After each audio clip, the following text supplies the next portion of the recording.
Hello friends, welcome to first division classes. आज मैं आप लोगों के लिए पार्ट 15 के महत्वपूर्ण प्रश्नों को लेकर आई हूँ। ठीक है, तो चलिए स्टार्ट करते हैं। पार्ट 15 क्या है? स्त्री शिक्षा के विरोधी कुतर्कों का खंडन।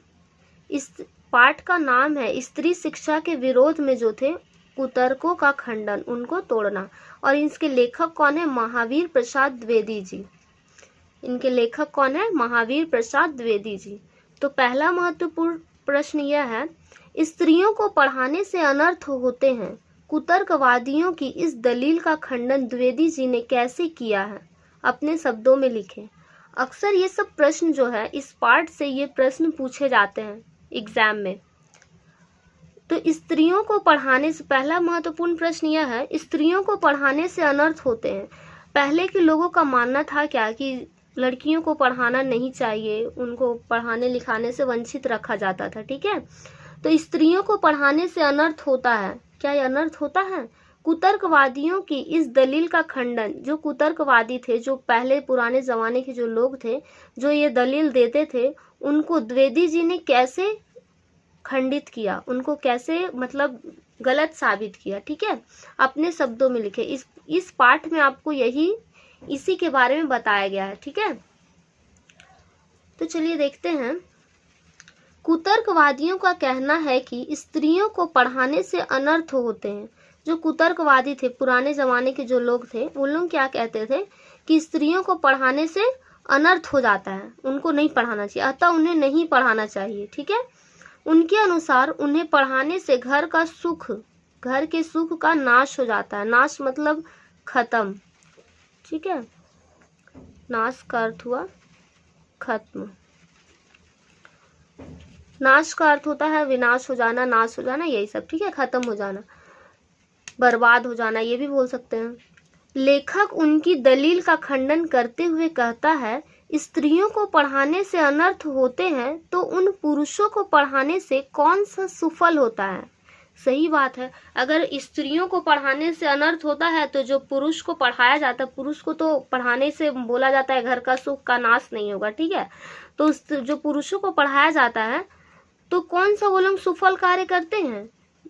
लेखक का मानना था कि कौन सा वो सुफल कार्य करते हैं, जो MA BA शास्त्री और आचार्य होकर भी स्त्रियों पर हंटर फटकारते हैं। हंटर मतलब उसको पीटते हैं। एक चाबुक जानते हैं ना आप लोग, वो उसी को बोलते हैं हंटर,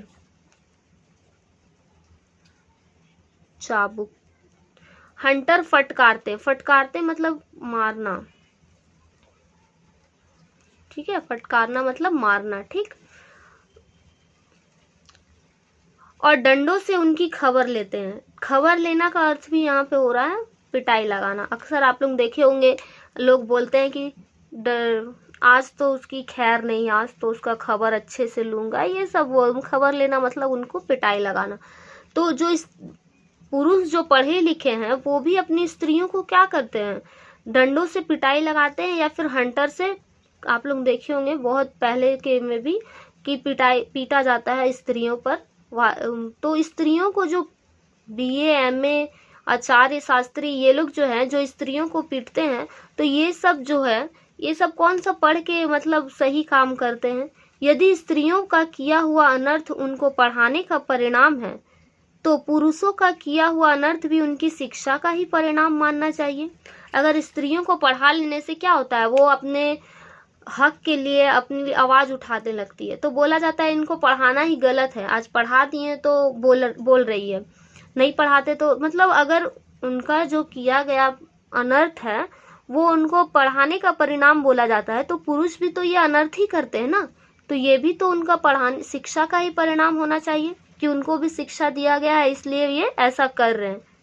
ठीक, अतः इन सभी कारणों को महावीर प्रसाद द्विवेदी जी जो हैं तर्क देते हुए कहते हैं कि स्त्री को पढ़ाना अनर्थ नहीं है, स्त्री को पढ़ाना चाहिए। ठीक है, जो कुतर्कवादियों की इस दलील थी उसको महावीर प्रसाद द्विवेदी जी ने इन सब तर्क देकर खंडित किया था। ठीक, दूसरा हमारा महत्वपूर्ण प्रश्न यह है, दूसरा प्रश्न यह है, तब की शिक्षा प्रणाली और अब की शिक्षा प्रणाली में क्या अंतर है, स्पष्ट करें। जो पहले की शिक्षा प्रणाली थी और अभी की जो शिक्षा प्रणाली है उसमें क्या अंतर है ये बताना है इसमें, ठीक है। तब की शिक्षा प्रणाली और अब की शिक्षा प्रणाली में अंतर लिखकर लिखेंगे डैश दिए। तब की शिक्षा प्रणाली में पुस्तकों में दी गई सामग्री को रटने पर बल दिया जाता था। उस समय संस्कृत के श्लोकों को रटवाया जाता था। अक्सर आप लोग भी देखे होंगे पहले की जो शिक्षा प्रणाली थी वो क्या किया जाता था, अगर किसी का एग्जाम भी लेना है तो बोला जाता था ये श्लोक बोल दो, तो मतलब उनको याद करवाया जाता था, संस्कृत के श्लोकों को रटवाया जाता था वहाँ पे, ठीक है। स्त्रियों के लिए शिक्षा उतनी सहज एवं सुलभ नहीं थी जो जितनी आज है। पहले की जो उस समय की जो शिक्षा प्रणाली थी स्त्रियों के लिए शिक्षा नहीं थी और आसानी से मिलती भी नहीं थी। अक्सर आप लोग देखे भी होंगे जो पहले ज़माने की औरतें हैं वो पढ़ी लिखी नहीं होती थी और वहाँ के अगर गांव में एक स्कूल है तो वो भी लड़कों के लिए दिया जाता है और स्त्रियों को तो जल्दी स्कूल भेजा भी नहीं जाता था, ठीक है। आज की शिक्षा प्रणाली में विद्यार्थी को स्वाभाविक विकास पर बल दिया जाता है। आज की जो शिक्षा प्रणाली है उसका स्वभाव कैसा है, हम लोग भी देखते हैं अक्सर हर बच्चा पढ़ाई में तो टॉपर नहीं होता है, पढ़ाई में ज़्यादा उत्तीर्ण नहीं होते हैं, तो लेकिन कुछ जो है खेल में बहुत ज़्यादा रुचि लेते हैं, तो उनको उनका जो स्वभाव है स्वाभाविक विकास, ठीक है, उनको जिस चीज़ में रुचि है उसी पर बल दिया जाता है। यहाँ पर अगर कोई बच्चा क्रिकेट अच्छा खेलता है तो उसको क्रिकेट सिखाया जाता है, अगर कोई बच्चा पढ़ाई में अच्छा है तो उसको पढ़ाई में अच्छा करवाया जाता है, कोई बच्चा तैराकी में अच्छा है तो उसे तैराकी कराया जाता है।